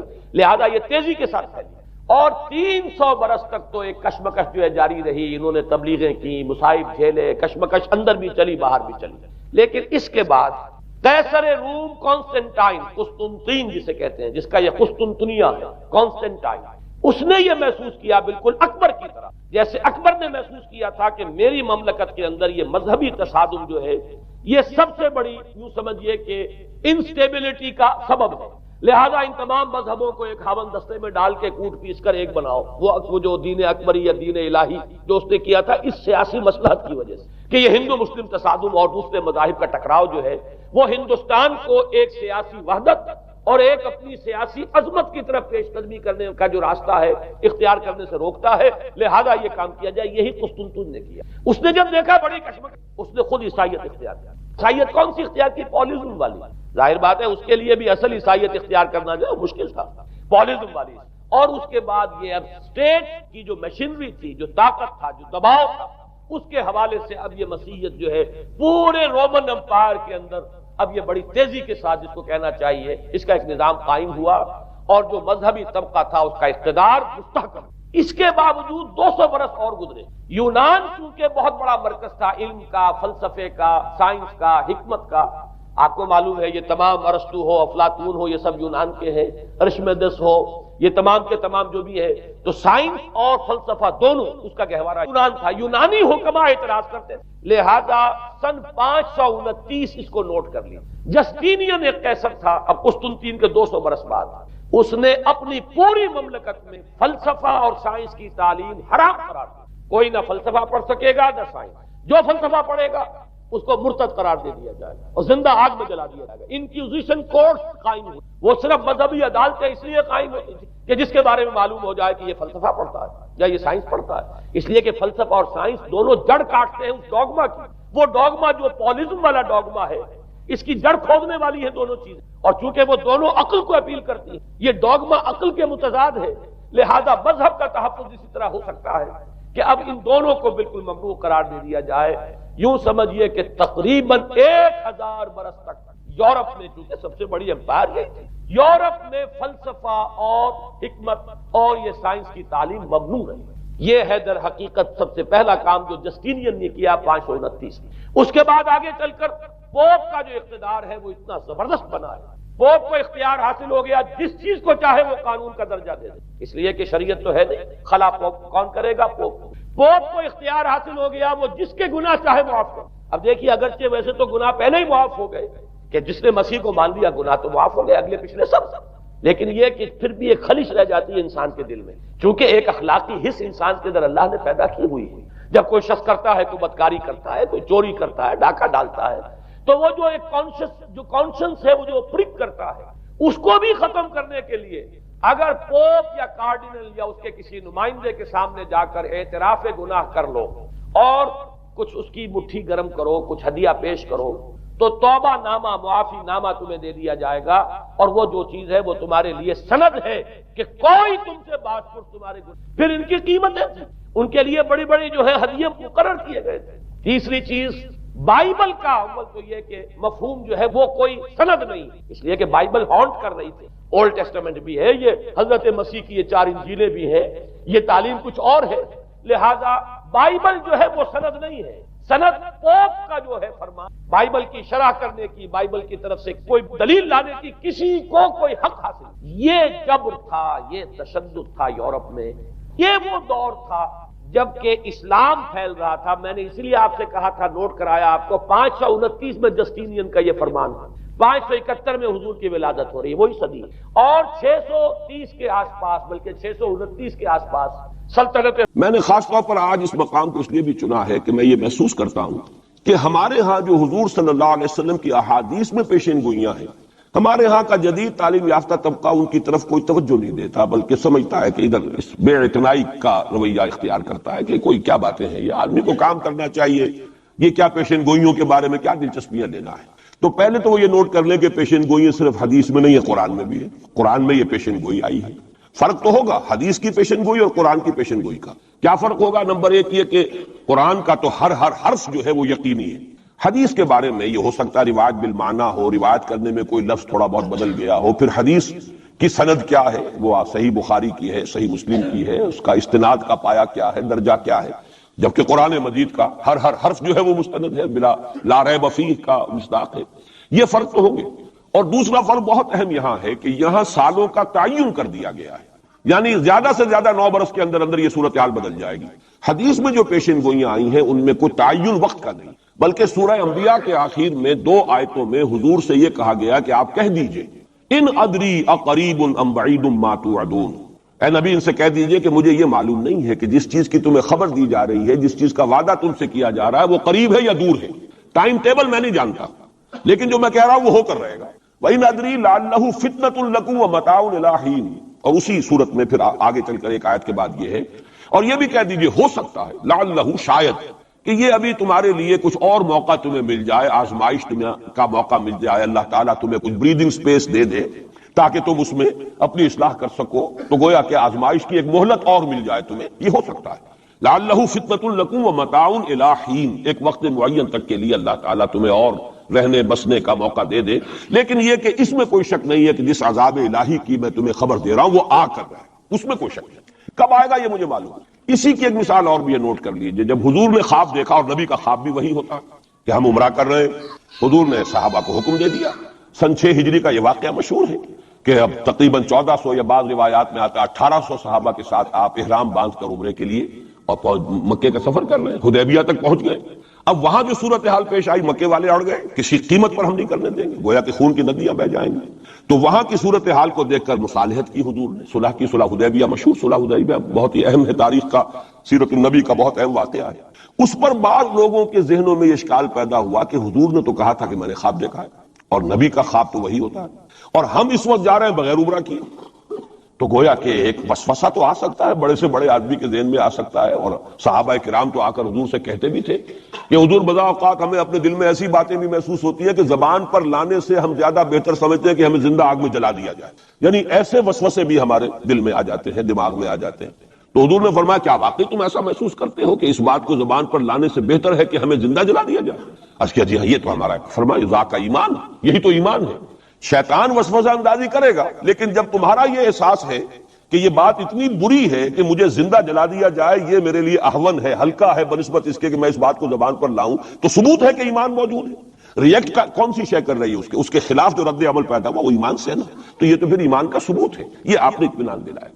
تو وسوسے بعض صحابہ کے ذہنوں میں یہ بھی پیدا ہوئے، تو حضور نے فرمایا تھا کہ میں نے کہا تھا کہ ہم کریں گے عمرہ، لیکن میں نے یہ کب کہا تھا کہ اسی سال ضرور کریں گے۔ گویا کہ ٹائم ٹیبل میں فرق ہو سکتا ہے، یعنی جہاں تک اللہ کا فرمان ہے اس میں ٹائم ٹیبل کا بھی فرق نہیں ہوگا، ناممکن ہے، لیکن نبی کی پیشین گوئیوں میں یا خبروں میں ٹائم ٹیبل کے اندر فرق واقع ہو سکتا ہے کہ اس سال نہیں ہوا، اگلے سال پھر اس کو عمرہ قضا کہتے ہیں۔ قریش نے یہ مان لیا تھا کہ اس سال تو آپ جائیے، ہماری پریسٹیج جو ہے وہ اسی طرح قائم رہتی ہے، ورنہ تو گویا کہ ہم بالکل ہی آپ کے سامنے بچ گئے اور ہم نے گویا کہ بالکل ہی شکست مان لی۔ اس سال تو آپ جائیں، اگلے سال آئیے، 3 دن کے لیے ہم مکہ خالی کر دیں گے، بالکل ہم چلے جائیں گے پہاڑوں میں، آپ مکے میں رہیں 3 دن اور جس طرح چاہے طواف کریں اور عمرہ کریں۔ بہرحال اگلے سال پھر وہ عمرہ ہوا، اسے عمرہ قضا کہتے ہیں۔ یہ بھی میں نے مثال دی ہے کہ ٹائم ٹیبل کا جہاں تک تعلق ہے، حضور کی دی ہوئی پیشین گوئیاں جو ہیں اس کے بارے میں ہم تعین نہیں کر سکتے کہ یہ کب ہوگا، گمان کر سکتے ہیں، اندازہ ہو سکتا ہے، لیکن تعین نہیں۔ جبکہ یہاں یہ ہوا فی بضع سنین، الف لام میم غلبت الروم فی ادنى الارض وهم من بعد غلبهم سيغلبون فی بضع سنین، چند سالوں کے اندر اندر. اب اس پر یہ واقعہ بھی آپ نوٹ کر لیجئے کہ حضرت ابو بکر رضی اللہ تعالی عنہ نے انہی آیات کی بنا پر ایک شرط کر لی ایک کافر سے، مشرکین مکہ کے سرداروں میں سے ایک سے، کہ 3 سال کی شرط انہوں نے لگا دی، کم سے کم مدت جو ہوتی ویزا کی 3 سال، کہ 3 سال کے اندر اندر اگر یہ صورتحال تبدیل نہ ہوئی تو میں 100 اونٹ تمہیں دوں گا، اور اگر قرآن کی پیشن گوئی درست ہو گئی تو تم 100 اونٹ مجھے دو گے. اور اس وقت تک اس طرح کی شرط لگانا ابھی حرام نہیں ہوا تھا، چونکہ شریعت کے احکام تفصیلی تو آئے نہیں تھے، ابھی تو نہ شراب حرام تھی نہ جوا حرام تھا، تو اس طرح کی شرط لگانا کس طرح کوئی حرام والی بات تو تھی نہیں. لیکن حضور نے فرمایا کہ نہیں ابو بکر یہ تم نے غلطی کی. جب ویزا کا اطلاق 3 سے 9 تک پر ہوتا ہے تو تم 9 سال کی کرو، تم اونٹوں کی مقدار بڑھا دو، لیکن کہو کہ یہ 9 سال کی مدت جو ہے اس کے اندر اندر یہ معاملہ ہوگا. اس لیے کہ ویزا قرآن مجید کا لفظ جو ہے وہ عربی زبان میں کم سے کم اقل مدت 3 برس ہے، لیکن یہ کہ اس کی اکثر مدت 9 برس ہے. تو حضرت ابو بکر نے وہ بدلا اور ٹھیک 9 سال بعد وہ صورتحال پیش آ گئی. اور یہ عجیب ہے تاریخ کا واقعہ، ہرقلیس کی یہ جو فتح ہے یہ بھی بڑی ہی معجزانہ تھی. وہ جو ڈائریکٹ روٹ تھا جس سے کہ ہمیشہ ان کی جنگیں ہوتی تھی، یعنی اس کے ترکی کے مشرقی علاقے سے آ کر رومی جو ہے پھر میدان جنگ کو اختیار کریں، بحیرہ کیسپین کا راؤنڈ دے کر پہاڑی جو علاقہ ہے اس کے پیچھے سے آ کر اس نے حملہ کیا ہے، اور ایک دم اچانک جو ہے ایرانیوں کو گویا کہ سرپرائز اٹیک کیا ہے. لیکن پھر یہ کہ شکست فاش ہوئی ایرانیوں کو، دوبارہ پھر جو ہے وہ یروشلم پر اس کا قبضہ ہو گیا. اس نے منت مانی تھی کہ اگر یروشلم دوبارہ فتح ہو جائے ہمارے ہاتھوں تو میں حمص سے لے کر اور یروشلم تک پیدل جاؤں گا اور وہاں جا کر جو ہے شکرانے کی نماز ادا کروں گا. چونکہ وہ پھر صلیب انہیں دوبارہ واپس مل گئی، صلیب کو دوبارہ ریسٹور کرنا تھا اسی جگہ پر جا کر، تو پیدل چل کر یہ آیا. اور تاریخ میں نوٹ کر لیجیے جب یہ پیدل چل کر آیا تھا اسی وقت، اب زمانہ کافی گزر چکا تھا، تو پھر جو حضور کا نامہ مبارک گیا ہے سن 7 ہجری میں، یہ وہ زمانہ ہے جبکہ یروشلم وہ آیا ہوا تھا. اور اس وقت پھر ابو سفیان کو بلا کر، اس وقت تک وہ ایمان نہیں لائے تھے، حضور کے نامہ مبارک پر پھر ہرقلیس نے پھر سوال جواب کیے اور معلومات حاصل کی، کون شخص ہے، کیسا ہے، حسب نسب کیسا ہے، اس کا کردار کیسا رہا ہے، کون لوگ اس پر ایمان لا رہے ہیں، جو ایمان لاتے ہیں ان میں سے کوئی واپس بھی جاتا ہے کہ نہیں جاتا، کوئی مرتد بھی ہوتا ہے. بڑا ذہین انسان تھا، بڑا عالم و فاضل انسان تھا، پہچان چکا تھا کہ یہ وہی نبی ہے جن کا ہم انتظار کر رہے ہیں. لیکن وہ یہ چاہتا تھا کہ جیسے قسطنطین نے اس وقت یہ کیا تھا کہ وہ جب اس نے مذہب بدلا ہے، عیسائیت اختیار کی، تو پوری مملکت جو ہے عیسائی ہو گئی، تو نظام انٹیکٹ رہا، وہی ان کا بادشاہت کا نظام قائم رہا. چاہتا تھا کہ میرے یہ تمام کے تمام نائبین سلطنت اور جتنے بھی بطاریق ہیں، یہ بطریق، پیٹریارکس، یہ سب کے سب بھی میرے ساتھ اسلام قبول کریں. اور سارا یہ اس نے جو سوال جواب کیا تھا ابو سفیان سے، اسی لیے کیا تھا کہ سارے درباری قائل ہوتے چلے جائیں کہ واقعی یہ نبی سچا ہے. لیکن اس کی امید کے برعکس ہوا، ریئیکشن بڑا شدید ہوا ان کے وہ پادریوں میں اور ان کے جو پیٹریارکس تھے ان میں، تو پھر وہ بھی محروم رہ گیا. سلطنت کی بیڑی اس کے پاؤں میں پڑی رہ گئی، زنجیر پڑی رہ گئی، وہ اسلام سے محروم رہ گئی. بہرحال اب یہاں نوٹ کیجئے کہ 9 برس بعد 623 عیسوی میں اس کو فتح حاصل ہوگی. حضرت عمر نے وہ 100 اونٹ حاصل کیے، اگرچہ حضور نے پھر اس کے بارے میں حکم دیا کہ اسے صدقہ کرا، اس کو اب تم اپنے ذاتی استعمال میں نہ لاؤ، صدقہ کرا. اچھا، اس کے ساتھ اس پیشن گوئی میں دوسرا حصہ بھی ہے. الف لام میم غلبت الروم فی ادنى الارض وهم من بعد غلبهم سيغلبون في بضع سنين لله الامر من قبل ومن بعد. اللہ ہی کے ہاتھ میں ہے تمام معاملات کا اختیار، پہلے بھی اور بعد میں بھی. یہ تو ایمان کی بنیادی حقیقت ہے. وَيَوْمَئِذٍ يَفْرَحُ الْمُؤْمِنُونَ، اور اس روز اہل ایمان بھی بہت خوشیاں منا رہے ہوں گے. یہ اس پیشن گوئی کا دوسرا حصہ ہے. عین بدر کے دن یہ خبر آئی ہے کہ یہ پیشن گوئی صحیح ہو گئی. 9 برس ہو گئے، سن 5 جو نبوی سے اور غزوہ بدر 623 عیسوی میں غزوہ بدر ہو رہا ہے، 622 میں ہجرت ہے اور 623 میں غزوہ بدر ہو گیا. اور جس روز فتح مسلمانوں کو حاصل ہوئی ہے بدر میں، اور سرداران قریش جو ہے وہ کھجور کے کٹے ہوئے تنوں کے مانند جو ہے پڑے ہوئے نظر آئے ہیں میدان بدر میں، عین اسی وقت فتح کی خبر آئی ہے کہ رومیوں کو دوبارہ فتح حاصل ہو گئی ایرانیوں پر. یومئذ یفرح المؤمنون، اس دن اہل ایمان کو بھی بہت فرحت حاصل ہوگی، بہت خوشی حاصل ہوگی، وہ بھی جشن منا رہے ہوں گے بنصر اللہ، اللہ کی مدد سے. بدر میں جو اللہ تعالیٰ کی نصرت آئی ہے، ینصر من یشاء، وہ تو مدد فرماتا ہے جس کی چاہتا ہے. وَهُوَ الْعَزِيزُ الرَّحِيمُ، اور وہ زبردست ہے، رحم فرمانے والا ہے. وعد اللہ، اب دیکھیے ذرا تاکید کا انداز دیکھیے. وعد اللہ، یہ اللہ کا وعدہ ہے. لا یخلف اللہ وعدہ، اور کان کھول کے سن لو، اللہ اپنے وعدے کے خلاف نہیں کرتا. ولیکن اکثر الناس لا یعلمون، لیکن اکثر لوگوں کو علم حاصل نہیں ہے، اکثر لوگ جانتے نہیں. یہ جو میں نے آیات اور اس کا تاریخی پس منظر، کچھ تھوڑا سا جغرافیائی جو اس کا پس منظر ہے، وہ سارا آپ کے سامنے رکھا ہے. اس کا مقصد یہ ہے کہ ایک طرف تو جو پیشین گوئیاں ہیں ان کے بارے میں تعلیم یافتہ لوگوں کے ذہنوں میں بھی جو اگر کوئی اشکال ہے کہ حدیث میں جو پیشین گوئیاں آئی ہیں تو وہ رفع ہو جائے. ہمارے نزدیک قرآن اور حدیث میں کوئی فرق نہیں. قرآن بھی ہمیں محمد کے ذریعے ملا صلی اللہ علیہ وسلم. مجھ پر تو نازل نہیں ہوا, کسی اور پر نازل نہیں ہوا, ابو بکر پر نازل نہیں ہوا, نازل تو محمد پر ہوا صلی اللہ علیہ وسلم. وہ بھی آپ کی زبان مبارک سے ہمیں عطا ہوا ہے, آپ سے لیا ہے صحابہ نے, صحابہ سے تابعین نے, تابعین سے تبع تابعین نے, اور اس کے لیے ریٹن ورڈ ذریعہ نہیں بنا ہے. اصل جو ہے یہ اسپوکن, زبان سے زبان, اور اصل شے آج بھی جو ہے وہ قرات ہے قرآن کی. قرات اور قرات کا فن جو ہے یہ ہے اصل اس کے لیے حجت. یہ لکھنے کا معاملہ جو ہے وہ بھی تھا, اس کے بعد حضرت ابو بکر کے زمانے میں اس کو ایک کتاب کی شکل میں بھی جمع کر دیا, پھر حضرت عثمان نے اس کو ایک رسم الخط پر بھی تمام امت کو جمع کر دیا. یہ بھی بڑی قیمتی چیزیں ہیں. لیکن اصل جو ہے میڈیم قرآن مجید کا منتقل ہونا کہ قلب محمد پر نازل کیا جبرائیل نے, انہ نزلہ علی قلبک, پھر لسان محمد سے صلی اللہ علیہ وسلم حاصل ہوا صحابہ کو, پھر صحابہ کی زبانوں سے, پھر یہ تابعین کو, تبع تابعین کو, تو یہ منتقل ہوتا آ رہا ہے. اور ہمارے ہاں جو فن قرات ہے اس میں باقاعدہ سند ہوتی ہے. جیسے فن حدیث میں سند ہے, آپ کس سے پڑھ رہے ہیں, اس نے کس سے پڑھی, اس نے کس سے پڑھی, سند چلے گی. اسی طریقے سے فن قرات میں سند ہے. جو ہمارے ہاں قراء ہوتے ہیں ان کا تعلق جو ہے وہ جڑ جائے گا اسی دور صحابہ کے قراء کے ساتھ. بہرحال اس وقت جو میں عرض کر رہا تھا کہ قرآن اور حدیث میں یہ فرق نہیں ہے, دونوں چیزیں محمد کی ادا کرنا. اور ہمیں معلوم ہے کہ حضور کو وحی صرف قرآن کی شکل میں نہیں ہوئی ہے, وحی خفی بھی ہوئی ہے. بہت سی باتیں اللہ تعالیٰ دل میں ڈالتا تھا. حضور کا خواب بھی وحی ہے, اس اعتبار سے وہ وحی خفی جس کو ہم کہتے ہیں اس پر بھی ہمارا ایمان ہے. البتہ فرق کیا ہے, جیسا کہ میں عرض کر چکا, یہ لفظ بلفظ محفوظ ہے, حرف بحرف, بلکہ لفظ بھی بڑی شے ہے, حرف بحرف محفوظ ہے. وہاں یہ ہے کہ اس طرح کی حفاظت کا جو ہے وہ دعویٰ نہیں ہے. نمبر دو یہ کہ یہاں جو شے ہے وہ اپنے ٹائم ٹیبل کے حوالے سے بھی قطعی ہوگی. وہاں یہ ہے کہ ٹائم ٹیبل کا ہم تعین نہیں کر سکتے, جبکہ قرآن مجید ہی کی 2 آیات آپ کو محکم سنا چکا ہوں. ان ادری قریب ام بعید ما توعدون, نبی کہہ دیجیے مجھے نہیں معلوم جو کچھ تم سے وعدہ کیا جا رہا ہے وہ قریب ہے یا دور ہے. وَإِنْ أَدْرِي لَعَلَّهُ فِتْنَةٌ لَكُمْ وَمَتَاعٌ إِلَىٰ حِينٍ, اور میں نہیں جانتا, ہو سکتا ہے کہ ابھی تمہیں اللہ ایک مہلت اور دے دے, اور ابھی تمہیں اور رہنے بسنے کا موقع دے دے, تاکہ تمہیں ایک مہلت, ایک آزمائش مزید مل جائے.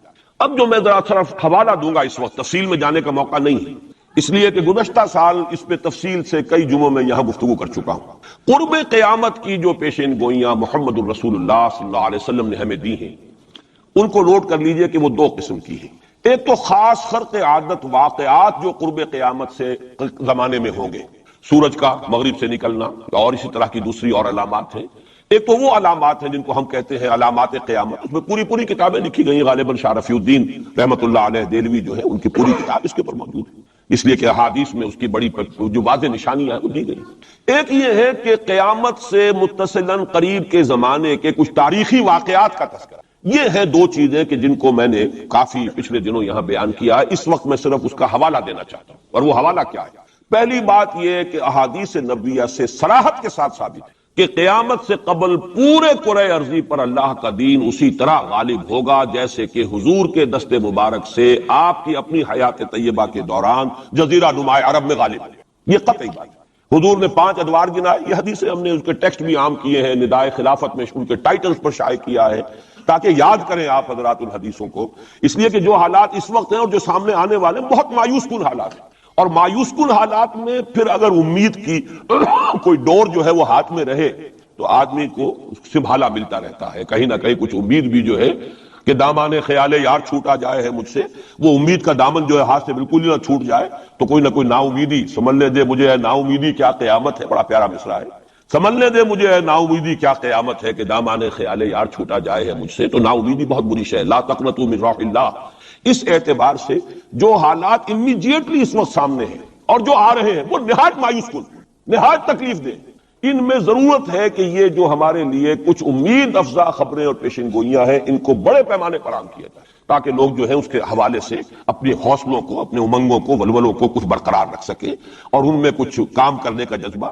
اس لیے کہ ایسے لوگ کم ہوتے ہیں اور اللہ تعالیٰ سے دعا کرتا ہوں کہ اللہ تعالیٰ مجھے ان میں شامل کر دے, آپ کو بھی شامل کرے. ایک ایسے لوگ ہوتے ہیں کم کہ جو بالکل حالات سے اپنا تعلق منقطع کر کے, مائنس ہے یا پلس ہے اور پازیٹو ہے یا نیگیٹو ہے, اس سے بالکل منقطع کر کے اپنے احساس فرض کے تحت کام کریں. میرا تو فرض ہے, مجھے کرنا ہے, بات ختم ہو گئی. کیا حالات ہیں, کیا امیدیں ہیں, کیا کیلکولیشنز ہیں, کیلکولیٹنگ مائنڈ سے انہیں کوئی سروکار نہیں ہوتا. ہمیں اس سے بحث نہیں, کوئی نتیجہ نکل رہا ہے یا نہیں نکل رہا, یا نکل سکتا ہے یا نہیں نکل سکتا, کوئی امید ہے یا نہیں ہے. حضرت نوح علیہ السلام 950 برس تک دعوت دیے چلے جا رہے ہیں. کون سی امید تھی؟ آخری وقت تک کوئی امید بن نہیں آئی، کوئی امید تھی نہیں. 950 برس کوئی تصور ہم نہیں کر سکتے دعوت دے رہے، اس لیے کہ فرض ہے، آپ کے ذمے ہے، آپ کو تو پہنچانا ہے. یا ایھا الرسول بلغ ما انزل الیک من ربک فإن لم تفعل فما بلغت رسالہ. اے رسول پہنچاتے رہو جو کچھ کے نازل کیا جا رہا ہے تم پر تمہارے رب کی طرف سے، تمہیں تو کرنا ہے. نتیجہ نکلے نہ نکلے، کو مانے نہ مانے، حالات بہتر ہوں یا اور بدتر ہوں، اس سے بالکل لا تعلق. اس کو ہندی فلسفے میں ڈیٹیچمنٹ کہتے ہیں. اپنے آپ کو ایکشن جو ہے، ایکشن آدمی کر رہا ہے اپنے فرض کے تحت، اپنے آپ کو ڈیٹیچ کر لیجئے اس کے نتیجے سے. نتیجہ کو اچھا بھی نکلے تو خوشی بھی نہیں ہونی چاہیے، نتیجہ اگر کوئی برا نکلا تو افسوس بھی نہیں ہونا. یہ کوئی انتہا ہے، تھیوریٹیکل بات ہے. انسانی سطح پر تو یہی ہوگا کہ اچھا نتیجہ نکل رہا ہے تو کچھ نہ کچھ خوشی ہوتی ہے، فرحت ہوتی ہے، اطمینان ہوتا ہے. اور اگر کچھ دوسری صورت ہے تو پھر کچھ نہ کچھ رنج ہوتا ہے، افسوس ہوتا ہے. قرآن خود کہتا ہے فَلَعَلَّكَ بَاخِعٌ نَفْسَكَ أَلَّا يَكُونُوا مُؤْمِنِينَ. اے نبی کیا آپ اپنے آپ کو صدمے سے ہلاک کر لیں گے کہ یہ ایمان نہیں لا رہے؟ تو یہ صدمہ ہونا، رنج ہونا، دکھ ہونا، افسوس ہونا، یہ اپنی جگہ پر ہے. یا اگر کہیں کوئی کامیابی ہو جائے، حضرت عمر کے ایمان لانے کی خبر آئی تو حضور نے بھی نعرہ تکبیر بلند کیا. اب یہ ایک فوری تاثر ہے، ہونا چاہیے. آپ کو کسی چیونٹی نے کاٹا ہے کہیں سے تو فوراً ہاتھ آپ کا جو ہے وہ جنبش کھائے گا، یہ ریفلیکس ایکشن ہے، یہ ہوگا.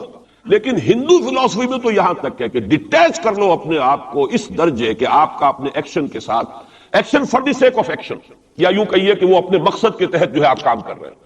باقی یہ کہ کیا نتیجہ نکلتا ہے نہیں نکلتا ہے، امید افزا ہے یا مایوس کو بالکل چھوڑ دیجیے. بہرحال اس کی ضرورت ہے، لیکن ایسے لوگ جیسا کہ میں نے عرض کیا ہوتے کم. اکثریت لوگوں کی ایسی ہوگی کہ کچھ نظر آتا ہو تو کچھ کام کرتے ہیں، کچھ حوصلہ بڑھتا ہے، پھر کچھ اور ہمت جو ہے بنتی ہے. اس حوالے سے میں کہتا ہوں کہ چونکہ جو موجودہ حالات ہیں اور مستقبل قریب میں جو حالات آ رہے ہیں وہ سخت مایوس ہو، انہی کا بعد میں تذکرہ کروں گا. لیکن اس وقت جو ہے اگر ہم ان حدیثوں کو سامنے رکھیں گے کہ پہلی بات یہ کہ اس دنیا پر پورے عرضی پر دین کا غلبہ ہو کر رہے گا، دین حق اسی طرح نافذ ہوگا جیسے کہ حضور کے ہاتھوں نافذ ہوا ہے جزیرہ نما عرب. اور یہ جو گلوبل ڈومینیشن ہے اسلام کی، یہ ایک تو اس سے بھی ثابت ہے کہ 3 مرتبہ قرآن میں فرمایا گیا هو الذی ارسل رسولہ بالہدی ودین الحق لیظہرہ علی الدین کلہ. حضور کا مقصد بعثت ایکسکلوسیو شان ہے، یہ صرف آپ کی ہے، کسی اور نبی اور رسول کی نہیں ہے. کہ قرآن کہتا ہے غلبہ دین کے لیے بھیجا ہے، صرف تبلیغ کے لیے نہیں بھیجا. باقی تمام انبیاء صرف تبلیغ کے لیے آئے، تبلیغ، تذکیر، تبشیر، تذکیر، نصیحت، جو بھی کہیں، تعلیم، تزکیہ. لیکن غلبہ دین کا لفظ صرف محمد الرسول اللہ صلی اللہ علیہ وسلم کے بارے میں آیا اور 3 مرتبہ آیا، کسی اور نبی کے لیے 1 مرتبہ بھی. اور دوسری بات یہ بھی قرآن کے محکمات میں سے ہے کہ وَمَا أَرْسَلْنَاكَ إِلَّا كَافَّةً لِلنَّاسِ بَشِيرًا وَنَذِيرًا. ہم نے نہیں بھیجا ہے محمد آپ کو مگر تمام نوع انسانی کے لیے، پوری نوع انسانی کی. گویا کہ پورے عالم انسانیت پر غلبہ دین ہوگا تو بعثت محمدی کی تکمیل ہوگی. پورے عالم جب بھیجا گیا پورے عالم انسانی کے لیے، اس اعتبار سے بھی صغرا کبرا جوڑیے تو اس کا نتیجہ نکلتا ہے. باقی یہ کہ حضور نے وضاحت کے ساتھ وہ احادیث جو ہیں جیسے میں نے کیا، میں نے بارہا آپ کو سنائی ہے. حضور نے 5 دور گنوائے ہیں: دور نبوت، دور خلافت علی منہاج النبوہ، حدیث کا ٹیکسٹ میں بیان نہیں کر رہا وقت کی کمی کی وجہ سے. پھر دور ایسی ملوکیت کا جو کٹ کھنی ہوگی، ظالم، کاٹ کھانے والی. پھر دور ایسی ملوکیت کا جو جبری ہوگی. یہ میرے نزدیک جو غلامی کا دور ہمارا گزر چکا ہے اور ابھی ہے، پارشلی ختم ہوا، پارشلی باقی ہے. براہ راست جو ہے ویسٹرن امپیریلسٹ پاورز جو ہیں وہ یہاں سے چلی گئی ہیں، ان کی فوجیں اب موجود نہیں ہیں ہمارے ہاں. لیکن یہ کہ ان کی تہذیب، ان کا تمدن، ان کا فکر، ان کے نظریات، ان کے فلسفے، ان کی سوچ، ان کا طرز بود و باش، انہی کا لباس، انہی کی صفت، یہ سب کچھ موجود ہے. اور ٹیکنالوجی میں، علم میں اور معاشیات میں ہم بالکل بھکاریوں کی طرح ان کے سامنے ہاتھ پھیلانے پر مجبور ہیں. تو وہ ختم نہیں ہوا چوتھا دور، بلکہ در حقیقت یہ ایک انٹرم پیریڈ ہے چوتھے اور 5ویں کے درمیان. اور 5واں آپ نے فرمایا ثم تکون خلافت علی منہاج النبوہ، پھر 5واں دور آئے گا خلافت علی منہاج النبوہ. اور اس وقت گویا کہ پوری جو یہ عالم انسانیت ہے یہ اس چوتھے اور 5ویں دور کے درمیان میں ہے. یہ ایک درمیان کا عرصہ ہے، نو مینز لینڈ کہہ لیجئے اس کو، یا یہ کہ برزخی یہ دور ہے. وہ جو دور تھا امپیریلزم کا، مغربی امپیریلزم، غیر مسلموں کی ہم پر حکومت، ملکن جبرین، اور وہ خلافت علی منہاج النبوہ. پھر وہ 2 حدیثیں حضرت ثوبان رضی اللہ تعالی عنہ سے جو کہ مسلم شریف میں مروی ہے کہ مجھے اللہ تعالیٰ نے ساری زمین سکیڑ کر دکھا دی، یہاں تک کہ میں نے اس کے سارے مشرق دیکھ لیے، سارے مغرب دیکھ لیے. وَإِنَّ أُمَّتِي سَيَبْلُغُ مُلْكُهَا مَا زُوِيَ لِي مِنْهَا، اور سن لو کہ میری امت کی حکومت ان تمام علاقوں پر قائم ہو کر رہے گی جو مجھے سکیڑ کر دکھا دیے گئے. اب اس کے بعد مجھے تو کوئی شک ہے نہیں، صحیح ہند میں سے ہے روایت، صحیح مسلم. بعض حضرات کے نزدیک تو صحیح مسلم کا درجہ صحیح بخاری سے بھی بلند ہے، لیکن یہ کہ اکثر و بیشتر جو ہے ٹاپ پر صحیح ہیں جنہیں ہم کہتے ہیں صحیح بخاری، صحیح مسلم، یہ حدیث کے مجموعے میں سب سے اوپر ہے. اچھا، دوسری حدیث حضرت مقداد ابن اسود سے لا يبقى على الارض بیت وبر ولا مدر الا ادخل اللہ فیہ کلمۃ الاسلام، اللہ تعالیٰ اس روح ارضی پر ایک گھر نہیں چھوڑے گا، نہ اینٹ گارے کا بنا ہوا گھر، نہ کوئی کمبلوں کا بنا ہوا خیمہ جس میں اسلام کو داخل نہ کر دے۔ البتہ اسلام کا داخلہ دو طریقوں سے ہوگا، بعز عزیز اور ذل ذلیل۔ یا تو گھر والا اور خیمے والا اسلام قبول کر لے گا تو اسلام کے اعزاز کے ساتھ اس کا بھی اعزاز ہو گیا، وَلِلَّهِ الْعِزَّةُ وَلِرَسُولِهِ وَلِلْمُؤْمِنِينَ، عزت تو ہے اللہ کے لیے، اس کے رسول کے لیے، اہل ایمان کے لیے۔ گھر والا بھی اس کا اعزاز ہوا، اس کے گھر میں اسلام داخل ہوا اس کے اعزاز کے ساتھ۔ اگر نہیں قبول